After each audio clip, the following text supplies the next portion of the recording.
Hello guys, welcome back to public bits of humanities. तो जैसे कि अब हम पॉलिटिकल थ्योरी क्लास 11th पढ़ रहे थे। चैप्टर 1 हमने शुरू किया था जिसका नाम था पॉलिटिकल थ्योरी एंड इंट्रोडक्शन। उसका हमने फर्स्ट पार्ट पढ़ चुका है, ये सेकंड पार्ट है। तो पहले फर्स्ट पार्ट देखिए, फिर सेकंड पार्ट पे आइए।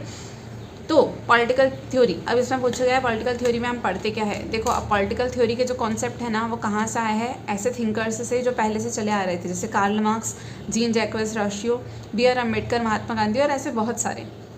पर इनके नाम बहुत ज़्यादा चलते हैं। अब क्यों? देखो, कार्ल मार्क्स ने क्या किया था, आर्ग्यू किया था कि equality was as crucial as freedom. Equality इतनी ही इंपॉर्टेंट है जितना कि फ्रीडम। तो इसने इस चीज़ पे फोकस किया।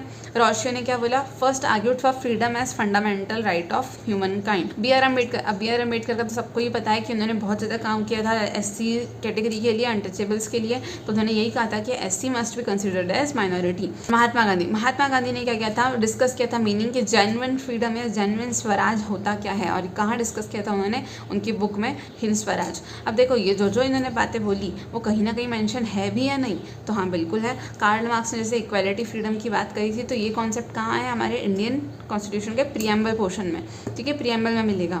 रॉशियो ने अगर हमारी ये फ्रीडम की बात करी है तो बिल्कुल हमारे फंडामेंटल राइट्स में है। बी.आर. अम्बेडकर ने अगर एससी कैटेगरी के लिए बात करी है, अनटचेबिलिटी के लिए बात करी है, तो वो फंडामेंटल राइट्स में है, आर्टिकल 17। यहाँ पे महात्मा गांधी के जो प्रिंसिपल्स की बात हुई है वो कहाँ लिखा गया है? Gandhian principles in DPSP, directive principle of state policy.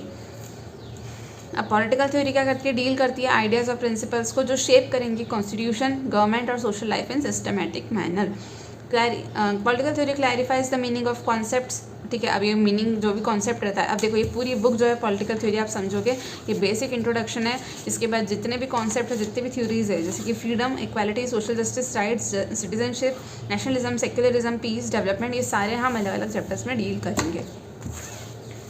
अब देखो, इन्होंने क्या बोला गया है कि principles presence and their implementation differs. अब देखो, पॉलिटिकल थ्योरी में क्या है? प्रिंसिपल तो बहुत सारे प्रेजेंट है, पर उसको एक्चुअल लाइफ में कितना इम्प्लीमेंटेशन है सिस्टमैटिक तरीके से, उसमें थोड़ा सा डिफरेंस आ रहा है।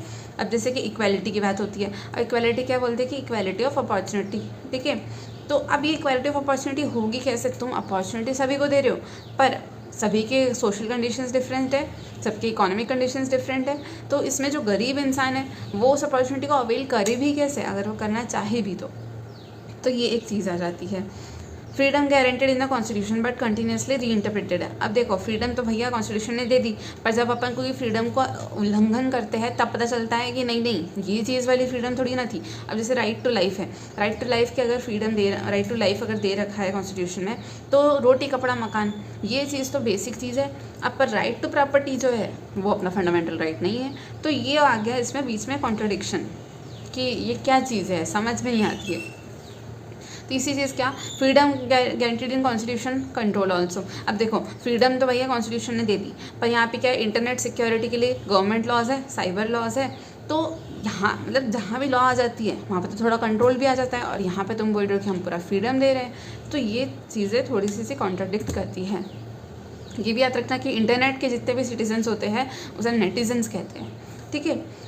इक्वालिटी, अब देखो यहाँ पे इक्वालिटी क्या बोल रखा है? Equality must involve some kind of fairness so that people are not unduly exploited and disadvantage by the economic factors. इसमें वही बोला गया, भाई इक्वालिटी तुम देना चाह रहे हो पर फेयरनेस वाले लेवल पे तो आए, सब लोगों का इकोनॉमिक फैक्टर्स सबके सेम थोड़ी ना है, इसलिए। अब देखो, अभी वो वापस से बात आ गई कि some agency must be made responsible for the fairness. अगर तुम कोई एजेंसी को फेयरनेस के लिए रिस्पॉन्सिबल कर देते हो तो रिस्पॉन्सिबिलिटी मतलब क्या? कंट्रोल, और कंट्रोल मतलब क्या? फ्रीडम का अपोजिट। तो ये चीज़ें दिक्कत आ रही है। अब देखो, एक नोट है वो तुमको याद रखना है। सॉक्रेट्स जो एक इंसान था उसको वाइजेस्ट मैन कहते थे। ये कहाँ के थे, मतलब कहाँ डिस्क्राइब किए गए थे ये चीज़ को? एंशिएंट ग्रीस, जहाँ पे एक सिटी ऑफ एथेंस में, ठीक है। अब सॉक्रेट किस चीज़ के लिए जाने जाते थे? For questioning challenging the popularly held beliefs about society, religion और पॉलिटिक्स। उन्होंने सोसाइटी, रिलीजन और पॉलिटिक्स के बारे में बहुत चीज़ें क्वेश्चन करी, बहुत चीज़ों की बात करी, पर यही इतना इन्होंने क्वेश्चनिंग की कि इनको रूलर्स के द्वारा मार दिया गया। पर सॉक्रेट्स के एक स्टूडेंट थे प्लेटो नाम के। अब प्लेटो ने एक बुक लिखी द रिपब्लिक नाम की, जिसमें उनका फोकस था व्हाट इज़ जस्टिस पर। अब ये जो प्लेटो थे उन्होंने, अब देखो नॉर्मल सी बात है ये इनके स्टूडेंट है सॉक्रेट्स की, तो इन्होंने अपने टीचर के बारे में बहुत ज़्यादा लिखा था about the life and idea of Socrates. तो ऐसे हमारा पॉलिटिकल थ्योरी का फर्स्ट चैप्टर ख़त्म होता है। अब हम नेक्स्ट वीडियो में मिलते हैं, तब तक के लिए बाय बाय।